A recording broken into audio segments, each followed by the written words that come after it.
Hello everyone, welcome back to my channel. आज मैं आ गई हूँ आपके लिए एक और नई पोएम लेके, फायर एंड आइस।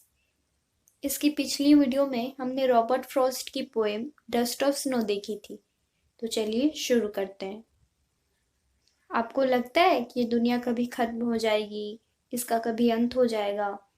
आपको लग रहा होगा कि मैं ये कैसी बहकी बहकी बातें कर रही हूँ, लेकिन हमारी पोएम भी इसी से रिलेटेड है।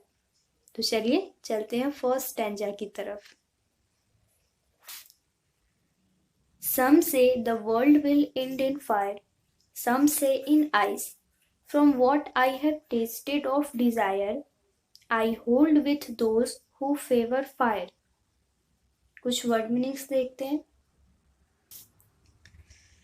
फायर यानी कि आग या फिर डिजायर, आइस बर्फ, हेट्रेट, डिजायर यानी कि इच्छाएं, फेवर पक्ष लेना। यहाँ पोएट हमें बताते हैं कि कुछ लोग उनसे कहते हैं ये दुनिया फायर में ख़त्म होगी, कुछ कहते हैं आइस में।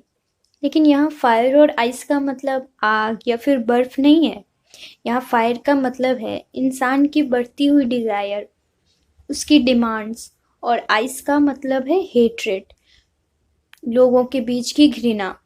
वो कहते हैं ये दुनिया लोगों की बढ़ती हुई डिज़ायर्स, उनकी बेमतलब की ज़रूरतों से भी ख़त्म हो सकती है, और दूसरी तरफ लोगों के बीच घृणा बढ़ती जा रही है, उससे भी हो सकती है।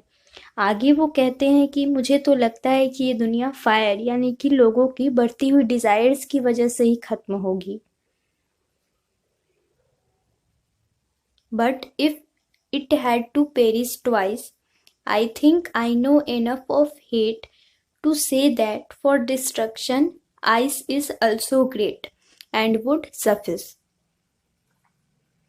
पेरिस, पेरिस का मतलब है मरना, डिस्ट्रक्शन यानी कि तबाही, और सफिस का मतलब है सफिशिएंट।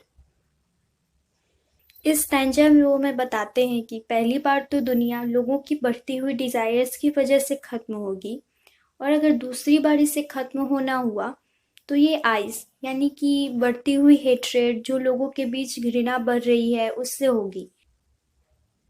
वो कहते हैं कि दूसरी बार वर्ल्ड को ख़त्म होने के लिए हेट्रेड भी सफिशिएंट होगी। हमारी ये पोएम यहीं पे ख़त्म होती है। What is ice a symbol of? A option lust, B love, C desire, D hatred. इस क्वेश्चन का आंसर आप लोग कमेंट में दीजिएगा। आई होप आपको ये वीडियो पसंद आई होगी। प्लीज़ इस वीडियो को लाइक करिए, शेयर करिए और चैनल को सब्सक्राइब करिए। मिलते हैं नेक्स्ट वीडियो में। Thanks for watching.